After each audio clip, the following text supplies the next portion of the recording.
now every time you get a notification on your phone, or you watch a funny video on TikTok, you receive a message, or you get a follower on social media, it triggers that release of dopamine that you would normally get from doing other things like finding food or talking to people. What's up, everyone? Today, we are going to talk about phone addiction. So first, I'm going to tell you some interesting facts about phone addiction. Then we'll talk about what causes phone addiction. Then we'll talk about the negative effects of it. And finally, we will talk about how we can reduce phone addiction. What are some useful ways that we can stop being so addicted to our phones? Because most of you probably already know what phone addiction is, right? Most of you have probably felt it.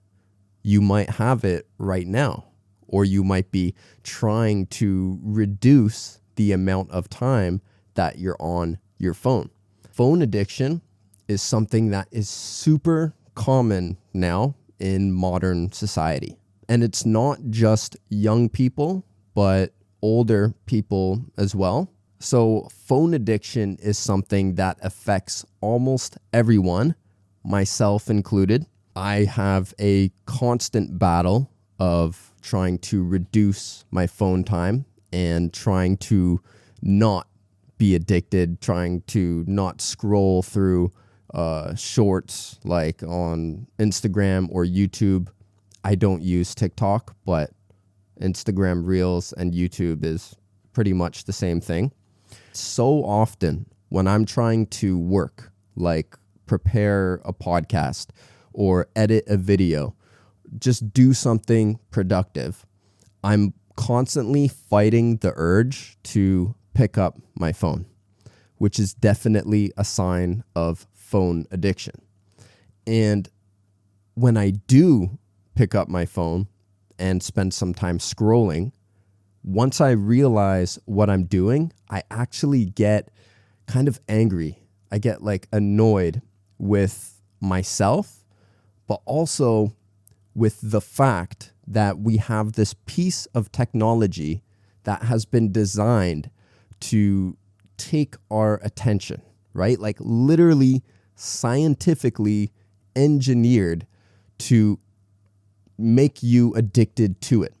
Like these companies have spent so much effort and money to research what makes humans addicted to things and how they can make their products addictive. So this topic of phone addiction is pretty close to my heart, to be honest, because I think it's a big deal in society and in the world in general.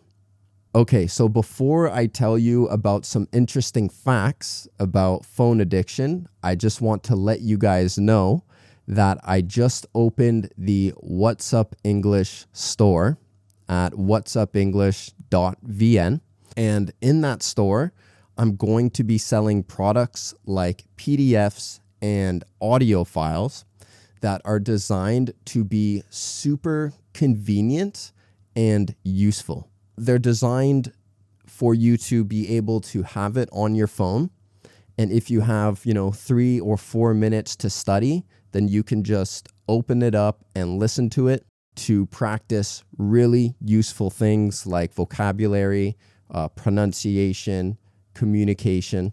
And my first product is the 1,000 most common English words. In that product, you get a list of the 1,000 most common words, but also you get the IPA pronunciation, an example sentence in English, a natural one that is useful for Vietnamese people, the Vietnamese translation of that sentence, but also you get audio files for every single word and sentence. And the audio file, I say the word, and then there's a pause. so you can repeat the word to practice your pronunciation. And then I say the sentence. And then there's another pause after the sentence where you can repeat it. It's got a study schedule, so you can study 10 words a day. So after a little over 3 months, you will have practiced 1,000 of the most common words in English, which is all you need to understand around 75 to 80% of daily English. So I just wanted to let everyone know about that. If you want to buy that and support the channel, I would appreciate it so much. Thank you. All right, so let's get started with the interesting facts. Phone addiction is also called nomophobia, which means no mobile phone phobia. Now, some of you maybe have heard mobile or mobile. Both pronunciations are correct. Mobile is American English and mobile is British English. Next fact. The average person touches their phone 2,617 times a day. That's a lot. 67% of mobile phone owners check their phone even when it doesn't ring or vibrate. I do that too. I will just see my phone. It didn't ring, it didn't vibrate, and then I'll just pick it up and just look at it because you get that feeling of dopamine, right? The average person spends 4 hours a day on their phone. 50% of people feel uneasy when they leave their phone at home. So when they leave their house without their phone, 50% feel uneasy. I'll admit, me too. If I leave without my phone, I don't want to leave for a long time. And over 60% of people aged 18 to 34 admit to being addicted to their phones. So those were some interesting facts. So now let's talk about what causes phone addiction. Well, the addiction starts with a chemical in your brain that you probably already know called dopamine. And most of the apps in your phone are designed to trigger that feeling of dopamine. You probably already know what dopamine is. It's that neurotransmitter chemical in your brain that makes you feel good for your reward system. But it also has a big role in your feelings of motivation. One study even showed that when mice didn't have dopamine in their brains, they wouldn't go and try to find food, and they would actually starve to death even when food was put in front of them.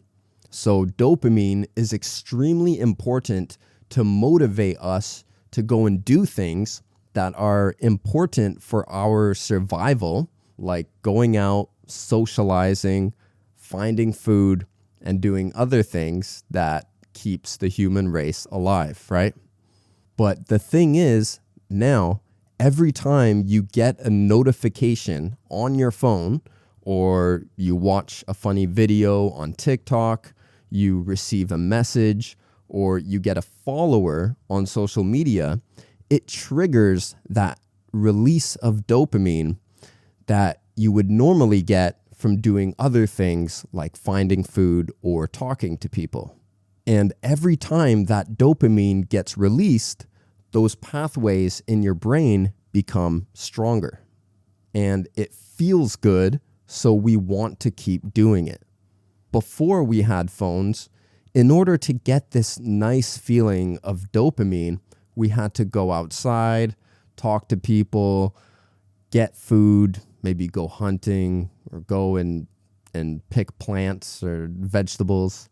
But now all we need to do is pull out our phones. So the question is, how does this negatively affect our lives? Well, one of the negative effects is it could make you start feeling less excited and happy about life, because those normal things that are supposed to make you feel good, like going out, talking to people, getting food, don't have that same effect anymore. Now, one study with rats showed that when they put the rat in a new exciting environment, it triggered the dopamine in its brain and it felt really excited. It felt happy. But if they gave that same rat dopamine treatment before putting it in this new exciting environment, then it didn't have the same dopamine release. They would give it dopamine, it would be like, ooh, nice.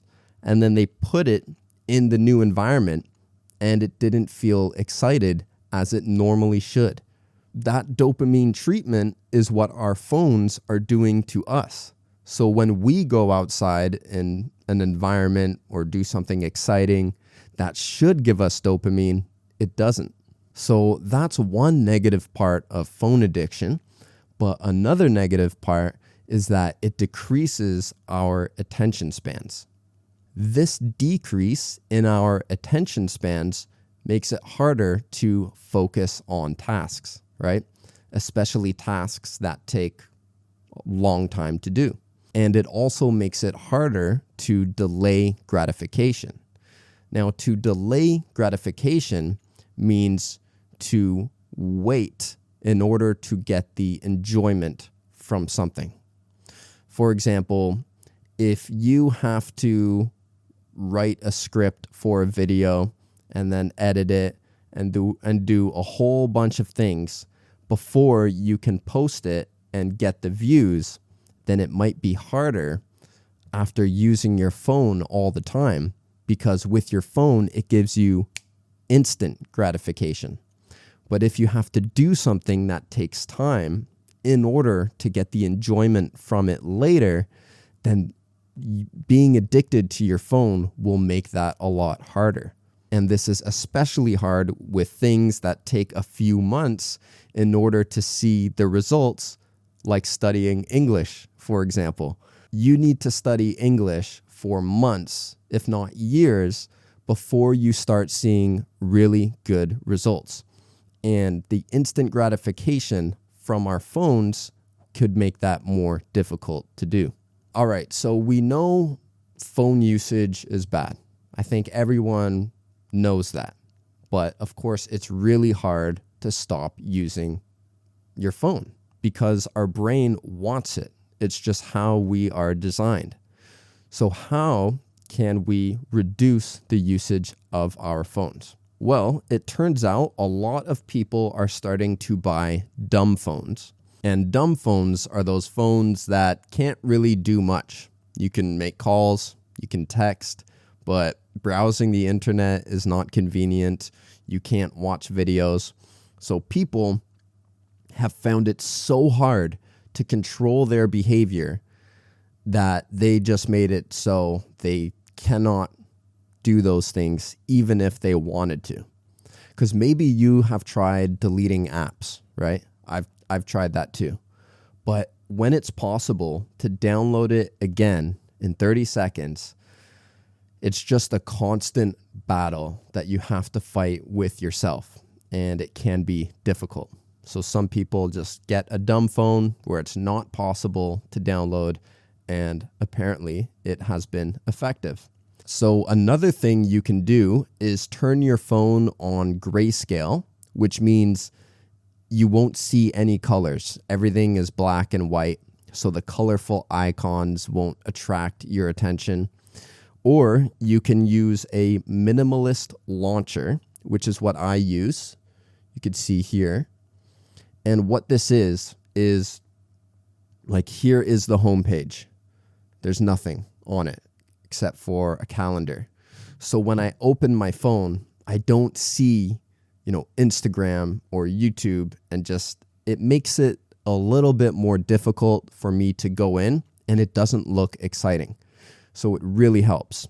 And if you want to use an app, then I would have to go to the next screen, search for that app specifically, and then I can access it. If you can make it just harder for yourself and less exciting, then that can help. Another thing you can do is put your phone away when you're working. If it's out of sight and out of your reach, it can make it a lot easier to not be addicted to your phone. All right, guys. So that is going to be pretty much it for this podcast. I think this topic is really important. I think being less addicted to our phones will help humankind as a whole. We can be more productive. We can feel happier with, talking to each other. And again, I'm not saying that I'm not addicted, because I am too. And that's why I care about it, because I know it can happen to anyone. But so that is going to be it for this podcast. Make sure to check out my website, whatsupenglish.vn, and there will be a free PDF for this podcast below. 1,000 most common words is available for $79K. So we'll see you guys in the next video. Goodbye.